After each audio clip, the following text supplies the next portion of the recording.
Hello and welcome to Health Matters on Channels Television. Thanks for joining us. I am Mary Alale Yusuf. The World Health Organization has declared that most countries need to establish a surveillance system to monitor progress in the promotion of oral health. Oral health includes, but is not restricted to, the absence of gum disease. The WHO reports that 15 to 20% of adults aged 35 to 44 years have gum disease, and globally, about 30% of those between the ages of 65 and 74 have no natural teeth. Oral disease in both children and adults is more prevalent among the poor and disadvantaged population groups. My guest on the show today is Dr. Patricia Ayomba-Dejo. She is an associate professor and consultant periodontologist at the College of Medicine in the University of Lagos. You're welcome to the show. Thank you. Now, this gum disease, what are the causes? Gum disease essentially is caused primarily by dental plaque, which contains a lot of bacteria. There are other factors too that are involved, such as a susceptible host.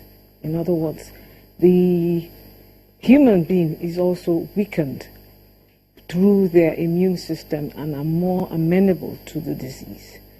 Other factors too that contribute to the cause of gum disease are environmental factors such as malpositioned teeth or crooked teeth or crowded teeth that allow for these germs or plaque, so to say, to accumulate around the teeth.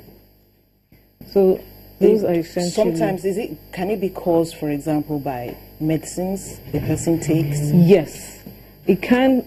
Some medicines that some people take, such as those who are hypertensive and take hypertensive drugs such as nifedipine, can make their gums swell and allow for difficult cleaning of the teeth.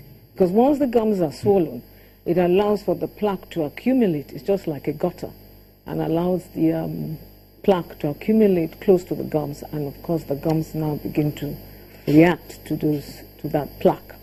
Do some people's habits, for example, contribute to gum disease? For example, maybe taking sweets or drinking or smoking. Do these contribute? Not with sweets, but with habits such as smoking. Yes, smoking does also contribute to gum disease.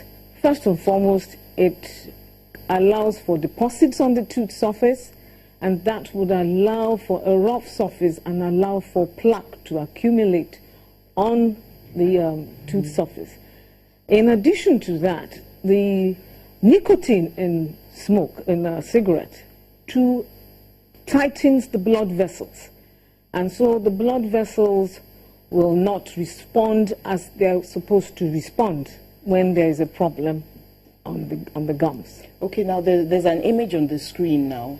That thing that is being pointed to as plaque, apart from bacteria, what's in there?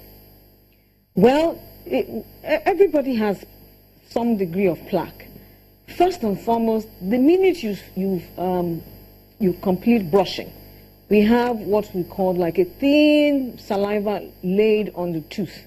Then it follows with some types of bacteria, and that bacteria usually they don't cause disease, but with time the plaque begins to accumulate with what we call gram-negative bacteria. Now, those bacteria are the ones that tend to cause the disease. So if plaque is left too long, then it can cause problems. Okay, now, what are the risk factors for getting gum disease? Because my understanding is that some people get it faster than others, or some are more prone to getting it. Is it genetic, for example? Well, there's a particular type of gum disease which we call aggressive periodontitis. That one has a familial or genetic association with it. And even newly too, even with the common type of gum disease, they are now saying that some people may be more prone to gum disease than others. Are there different types of gum disease? Yes, there are different types of gum disease. But the commonest type is the one that is caused by plaque. Okay. There are others that are not caused by plaque. But the commonest one is the one caused by plaque. Now, the one caused by plaque, you have it in a spectrum. Starting in its early form as gingivitis, which yes, because you know that is